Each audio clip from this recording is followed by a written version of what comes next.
है everyone, welcome to elevate and thrive. My name is Shriya Raghuvanshi और इस वीडियो में एक बहुत ही अमेजिंग हायरिंग के बारे में मैं आपको बताऊंगी। So this hiring is from Accenture. उससे रिलेटेड पूरी डिटेल मैं इस वीडियो में कवर करने वाली हूँ। लास्ट डेट टू अप्लाई क्या है और एलिजिबिलिटी क्राइटेरिया क्या है और कितने राउंड्स होने वाले हैं, सारी डिटेल इस वीडियो में आपको मिलेंगे। So watch this video till then. So let's start with the video. Okay, so you can see here associate software engineer role के लिए ये पर्टिकुलर हायरिंग है। एसेंचर के ऑफिशियल पेज पर ये लिस्टेड है, राइट। यहाँ पे आप देख सकते हैं, अगर आपके पास 0 to 1 years 11 months तक का एक्सपीरियंस है देन यू कैन अप्लाई। तो अगर आप फ्रेशर है और अगर आप एक्सपीरियंसड है अप टू 1 year या फिर 1 year 11th month तक का एक्सपीरियंस है then also you can apply in this opportunity. Okay, so they have mentioned the locations as well, so you can go through this. And yes, last date to apply is 2nd January 2026, right? तो उससे पहले आपको इसमें apply कर देना है। यहाँ पे थोड़ा सा डिस्क्रिप्शन दे रखा है, so let's go through this. I told you the role is associate software engineer. अब यहाँ पे जो बैच एलिजिबल है वो है अप टू 2025 पास आउट। तो 2024 भी अप्लाई कर सकते हैं, 2023 भी अप्लाई कर सकते हैं। जस्ट आपको ये एक्सपीरियंस पर थोड़ा सा फोकस रखना है, राइट। 2025 बैच के बाद वाले स्टूडेंट्स इसमें अप्लाई नहीं कर सकते हैं। Okay, so here you can सी कि ओवरऑल आपका रोल का ओवरव्यू यहाँ पे दे रखा है इन्होंने। Developing, designing and maintaining technologies that improve the way our client and the world work. So, okay, you can just check this out. Let me come to eligibility criteria directly. Any year of pass out until 2025, आप apply कर सकते हैं।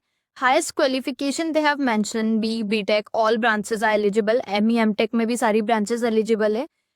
MSc की भी सारी branches eligible है। Then MCA वाले students भी इसमें apply कर सकते हैं, right?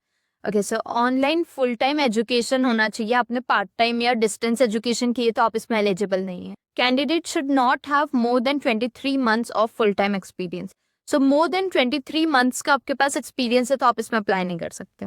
No active backlog in any semester during registration and onboarding. So आपका कोई भी एक्टिव बैकलॉग नहीं होना चाहिए, सारे बैकलॉग्स आपके क्लियर रहना चाहिए। There should be no gap during the candidate's current relevant highest degree.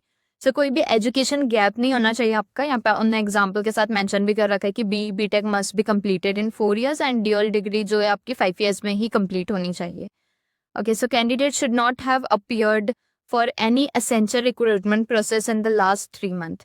सो इनका जो कूलिंग पीरियड है वो 3 months का है। तो अगर आपने लास्ट 3 month में एसेंचर में अप्लाई किया तो आप इसमें अप्लाई नहीं कर सकते। पर अगर आपने लास्ट 3 month में अप्लाई नहीं किया, उससे पहले किया या कभी नहीं किया, तो आप इसमें अप्लाई कर सकते हैं।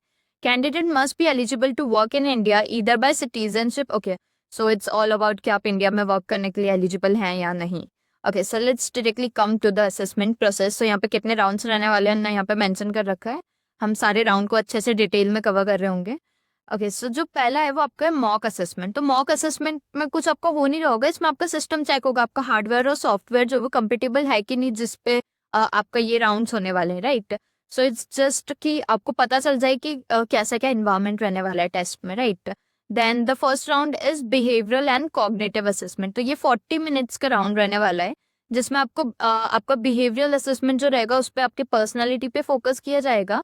और जो कॉग्निटिव असेसमेंट है इसमें आपका गेमिफाइड राउंड भी रहेगा, along with that numerical equations will be there, right. Okay, so अगर आप फर्स्ट राउंड क्लियर कर लेते हैं then it comes the second round, that is technical assessment. So यहाँ पे टेक्निकल असेसमेंट में आपका ये 45 minutes का रहने वाला है, जिसमें आपसे ये सारी चीजें पूछी जाएंगी। Common application and MS office से related questions will be there. Then pseudo code and fundamentals of networking, security and cloud.